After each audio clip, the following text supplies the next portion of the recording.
Linapokuja swala la imani, hakuna mwanadamu yeyote ambaye unaweza useme kwamba ni mwema mbele ya Mungu. Hapana. Tunafanya mambo mengi ambayo yanamchukiza. Tunafanya mambo mengi ambayo yanamkasirisha. Tunafanya mambo mengi ambayo hayampendezi hata kidogo. Lakini yote kwa yote, bado Mungu ni mwenye rehema. Bado Mungu anatuhurumia.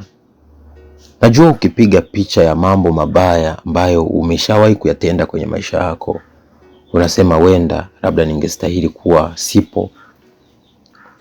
Ningestahili hata kutokuwepo hata mbele ya Mungu. Lakini ni wema wake, ni neema yake, ni rehema yake mpaka leo imekulinda. Nataka nikuulize, ni lini utaanza kumshukuru Mungu kwa kitu ambacho amekupa ambacho hata ustahili? Kwa uhai ambao hata haustahili, kwa mazingira ambayo muda mwingine hata hauyastahili, kwa cheo ambacho hata ukistahili. Kuna watu wengi wanafanya maovu, lakini bado Mungu amewashikilia, amewaacha. Daudi alitembea na mke wa mfanyakazi wake ambaye ni mwanajeshi wake, lakini hayo yote Mungu akayafunika. Akaja akamwambia mtu niliyependezwa naye Daudi. Hii inatufundisha nini?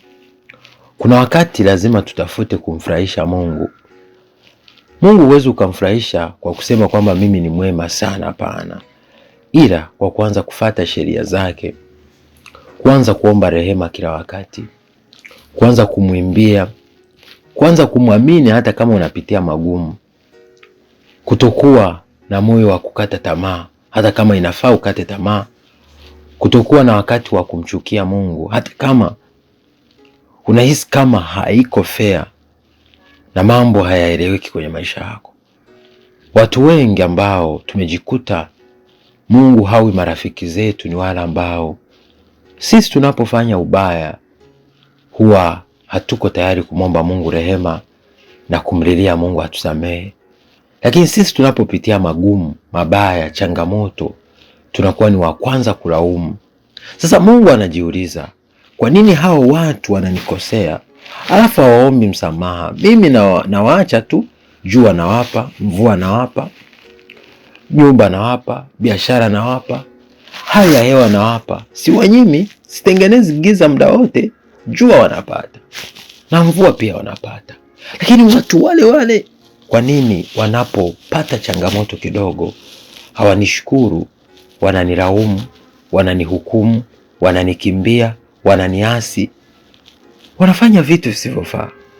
Nataka dakika hii ninapoongea hivi, jifanyie tathmini. Wewe ni mtu wa aina gani mbele ya Mungu?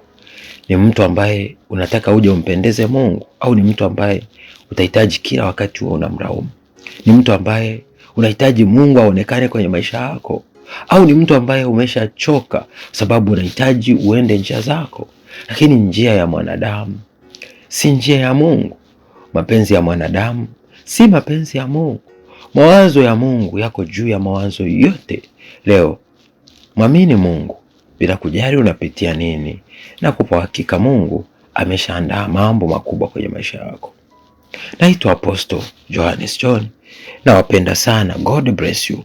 Be a shining star in Jesus' mighty name. Amen. Shalom.